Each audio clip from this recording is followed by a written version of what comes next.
And welcome back into A to Z Sports. Andrew Goldstein here with Zach Weiss, Colston Cooper now behind the camera, and we're here with the goalkeeper of the Point Park men's soccer team, Mitchell Kelman. Mitch, welcome to the show. Thank you for having me. Okay, just start with just coming into the beginning of last season to now. Just what has the transition been for you, and what's been different for you? I think this year the real difference is being been there, done that, kind of having the mentality of playing last year, starting last year as much as I did, and then coming in this year having the right mindset of knowing when, where to be ready for what games and different situations like that. For the beginning of the season, you guys had some injuries on the defense. You had a lot of new players coming in, freshmen, transfers. But now you've won 4 of your last 5 games. How have you developed from the beginning of this season to where you are now on a 3-game winning streak going into the playoffs?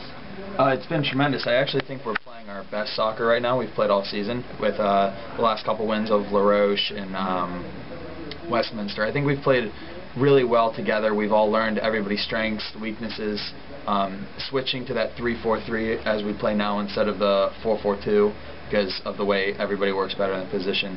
And I think that I think that we can be really dangerous in our conference tournament with peaking at the right time in our game. Last season you kind of came in as the goaltender, but there was the whole Zeke O'Donnell, is he healthy, is he not, and that could be kind of considered a little bit of a distraction in that sense. Just how much does it help you, at least mentally, knowing that you're the guy and that you're the guy that's going to be in the goal to start almost every single game? You know, it's more important than you think it is, because to have the mindset thinking that, you know, you're the guy, that you're the only person who can really mess it up, in a sense, it's pretty much just you against yourself. It makes it nice because you can compete. You need to compete as well as you can, and at the same time, it's a nice mindset to have the stability of knowing that if you mess up, that it's on you than having to worry about anything else. As a goalkeeper, what do you have to account for in the 3-4-3 formation as opposed to the 4-4-2 formation? You have to be really careful on the backside of the play. You don't just have to worry about where the ball is, but what's going on either to the right or to the left. And your wings in the midfield have to be real certain on coming back, or else somebody can run right through the back, be wide open. So I think that's really the main difference from the 3 to the 4. I'm sure some people when they were younger, for instance in this area, they have Dynamo Soccer. Just describe how hard it is to be a goalie, because I'm sure a lot of people think, oh, ball gets kicked to the goal, okay, he dove and stopped it. Just what all goes into being a goaltender and having that mindset of being able to stop the shots? I mean, you can't be afraid, first off, to get hit with the ball, because that's your main point. Second is really your angles and your timing is the most important, where your positioning to the center of the goal is, and then being as far out as you can to take away an angle. At the same time, not being too far out and having the ball put right over top of your head. So I think that's the most important part, is knowing exactly where you are in relation to the center of the goal. You're one of several seniors on this team. What are you and other seniors doing to provide leadership going into a playoff scenario with a team that has a lot of young players and a lot of players that haven't played on a collegiate level playoff series? I think you have to remain calm, keep practicing as we've been practicing, and just remind everybody that we're peaking at the right time, that this is the right time to be playing our best soccer, which we really are. And so I think with that, and then being able to just keep people calm, it works itself out. Just what was that transition like, switching into a new conference in the KIAC? Not just transition to that, but transition to where head coach Jeroen Walster kind of seems like he took a little bit of something from every single country and brought it over to the team. Just what were those two transitions like, and overcoming those? I actually think they're good. I think the switching to the conference, maybe people say this conference is a little bit easier, but traveling does make a huge difference. I mean, when we had to go play back-to-back games with Asbury and Brescia, I mean, that's we played 109 minutes at Asbury, and then the very next day we have to get up and play again. And that's the game we barely won because we were actually down 2-0 at halftime. It's just it's a struggle no matter who you play, depending on the circumstances. And I think I like being able now to play with other players from around the world. There's very different styles. You can tell where somebody's from based on the style that they play soccer, and it's really nice to see other people and get to work with other people and see how other people play soccer. Your game this Thursday night is going to be played at Couples Stadium. Do you prefer that, or would you have played all your home games so far out at the sports complex in South Park? What do you prefer, and what's the difference? I really prefer Couple Stadium, and I think almost anybody who is on our team will say the exact same thing, because Couple Stadium, we practice there every single day. We know everything about Couple Stadium, and our home field is it's a drive.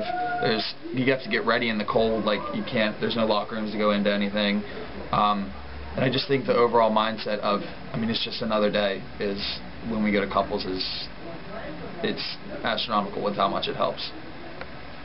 Just going back to your previous answer regarding the 2 Kentucky matches back-to-back, and literally in back-to-back days, were those the most rewarding wins, especially considering the start to the season and those 3 losses in the first 4 games?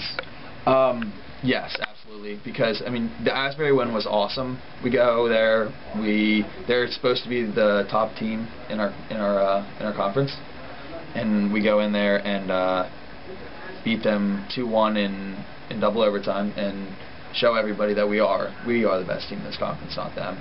And then to play another game back to back and we weren't really ready for that game. Everybody was tired. A couple of our starters didn't start because of injuries. I know our one center back, Matt Ziek, didn't start that game because I think he had a calf injury. And so we took it for granted. We thought we were going to go in there and play really well, and we didn't, and so we had to battle back, and it really showed.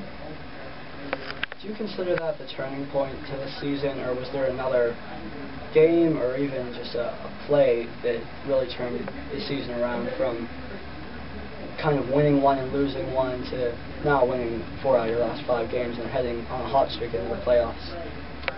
I really do. I think it started with that weekend because, if we win at Asbury and then lose the next game, the whole weekend would have been ruined. So I think it started there, and then I think another really big spot was the Damon game and the Wittenberg game back to back.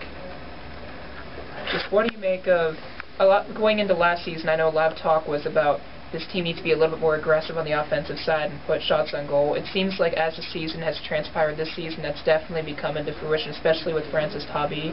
Just what do you make of this team's more aggressive side offensively this season?